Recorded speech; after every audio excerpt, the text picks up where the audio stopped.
नमस्कार दोस्तों, आप सभी का आपके अपने YouTube चैनल लॉकुल पर स्वागत है। दोस्तों, आज हम भारतीय नागरिक सुरक्षा संहिता के इंट्रोडक्शन पार्ट 2 में कुछ इम्पॉर्टेंट फैक्ट्स हैं जो हमारा नया कानून बना है BNSS यानी CRPC की जगह जो नया कानून बनाया गया है उसके कुछ इम्पॉर्टेंट पार्ट को कवर करेंगे। यह आपका लेक्चर 2 है। लेक्चर 1 मैंने YouTube चैनल लॉकुल पर अपलोड कर दिया है, उसे आप जाकर देखेंगे। और आज जो हम टॉपिक कवर करने वाले हैं वह भी BNSS के इंट्रोडक्शन पार्ट को ही कवर करेगा, लेकिन कुछ इम्पॉर्टेंट फैक्ट्स हैं जो कि लास्ट लेक्चर में रह गए थे, उन्हें आज हम कवर करेंगे। और आपके एग्ज़ाम के पॉइंट ऑफ व्यू से भी आज का यह लेक्चर सीरीज़ बहुत ही इम्पॉर्टेंट होने वाला है, इसलिए ध्यान से पूरे लेक्चर को आप देखेंगे। ठीक है, तो सबसे पहले सेक्शन 1 के क्लॉज 1 पे हम देखते हैं कि क्या लिखा हुआ है इसके अंदर। आराम से देखिएगा, समझिएगा, कोई डाउट होगा तो कमेंट सेक्शन में ज़रूर पूछिएगा। तो सबसे पहले इसमें दिया गया है कि यह जो नया कानून है भारतीय नागरिक सुरक्षा संहिता 2023, इसका नाम क्या है। तो नाम वही है जो हमने बोला है कि the name of this act में बी कॉल्ड भारतीय नागरिक सुरक्षा संहिता 2023। लेकिन आपको स्पेलिंग ध्यान रखना है। स्पेलिंग को लेके चूंकि नया कानून बना है तो हम लोग कंफ्यूज हो जाते हैं भारतीय में, खासकर तो भारतीय में पूरी स्पेलिंग को आपको ध्यान रखना है, भारतीय नागरिक सुरक्षा संहिता। तो इस कानून का नाम क्या है? तो इस कानून का नाम है भारतीय नागरिक सुरक्षा संहिता 2023। अब डेट ऑफ कमेंसमेंट, ठीक है, यानी कि इस कानून को मंजूरी कब से मिली। कानून तो बन गया, कानून को मंजूरी कैसे मिली? तो देखिए, सबसे पहले कोई भी कानून बनता है तो उसकी ड्राफ्टिंग होती है, उसे लिखा जाता है, और ऐसे ही राष्ट्रपति की मंजूरी नहीं मिलती है। राष्ट्रपति की मंजूरी से पहले दोनों सदनों में, यानी लोकसभा और Rajya Sabha, upper house lower house, वहाँ पर इस कानून पे चर्चा होती है, बहस होती है।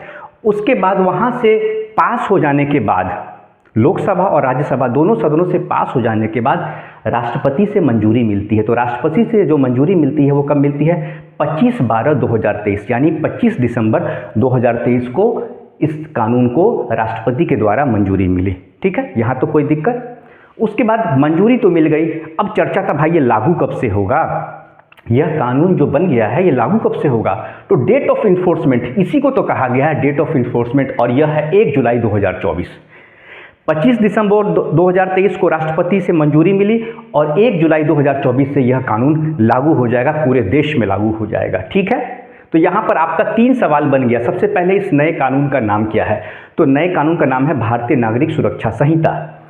मंजूरी कब मिली राष्ट्रपति से? तो 25 दिसंबर 2023 को, और कब से लागू होगा? तो 1 जुलाई 2024 से लागू होगा।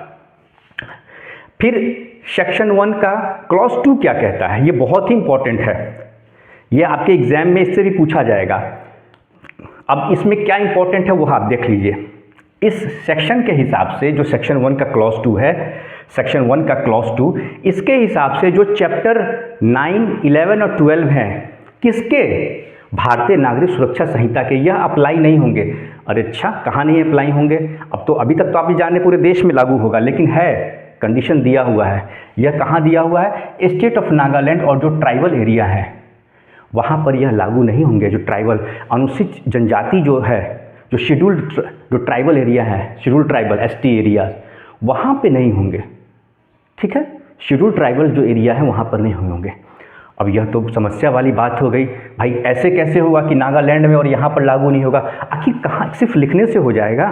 लिखने से तो नहीं होगा। तो कहाँ से यह प्रावधान कहाँ दिया गया है, यह नियम कहाँ पर है? तो पढ़ते हैं ना, यह नियम दिया हुआ है, बिल्कुल दिया हुआ है। यहाँ पर एक बात कही गई है कि जो यहाँ की गवर्नमेंट है, चाहे नागालैंड की गवर्नमेंट हो या कोई भी ट्राइबल एरियाज है, जिसमें आसाम के इलाके भी क्षेत्र आ जाते हैं, जो आपका नॉर्थ ईस्ट का इलाका है बेसिकली, ऐसे समझिएगा, वहाँ की जो सरकारें हैं वो अगर चाहें तो पूरे इस कानून को लागू भी कर सकती हैं, या जो प्रावधान उन्हें लगता है कि लागू करना चाहिए उन्हें भी लागू कर सकती हैं। क्योंकि आपको यह बात तो पता है कि जो लॉ एंड ऑर्डर होता है वह किसके हाथ में है? वो स्टेट गवर्नमेंट के हाथ में है। तो स्टेट गवर्नमेंट उसे लागू कर सकती है, कोई दिक्कत वाली बात नहीं है। तो इसीलिए यहाँ पर बता दिया गया। आप कहेंगे सवाल है किस ट्राइबल एरिया की बात कही गई है? तो ट्राइबल एरियाज़ की बात कही गई है एज पर सेक्शन 1 क्लॉज 2, यही तो मैंने लिखा है, एज पर सेक्शन के क्लॉज 2 ऑफ भारतीय नागरिक सुरक्षा संहिता ट्राइबल एरियाज़ का मतलब है ऐसे क्षेत्र, ट्राइबल एरियाज़ का मतलब है, ध्यान से सुनिएगा, ट्राइबल एरियाज़ का मतलब है ऐसे क्षेत्र जो कि 21 जनवरी 1972, 21 जनवरी 1972 से पहले, उससे पहले, इस तारीख से पहले, 21 जनवरी 1972 से पहले आसाम के ट्राइबल एरियाज़ में जोड़े गए, इंक्लूड किए गए आसाम के, ठीक है। और यह बात कहाँ लिखी गई है? यह बात लिखी गई है पैराग्राफ 20 ऑफ 6th शेड्यूल।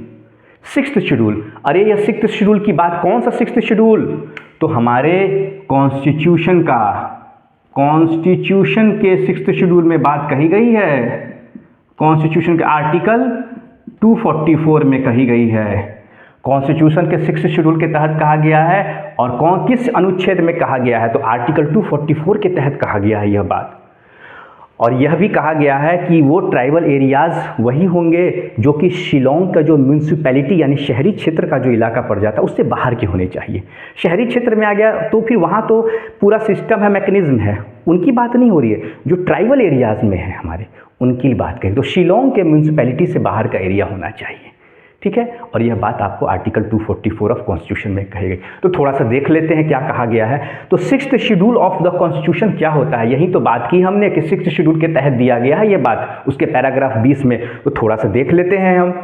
तो इसका जो संबंध है आपको 6th शेड्यूल का, वह है आपको आर्टिकल 244। यही तो हमने बात कही, आर्टिकल 244। आर्टिकल 244 सिर्फ एक ही आर्टिकल है जिसमें बात कही गई, इसलिए कंफ्यूज नहीं होना है। 6th शेड्यूल के आर्टिकल 244 में बात कही गई है। और कौन सा भाग है? 10वां भाग है।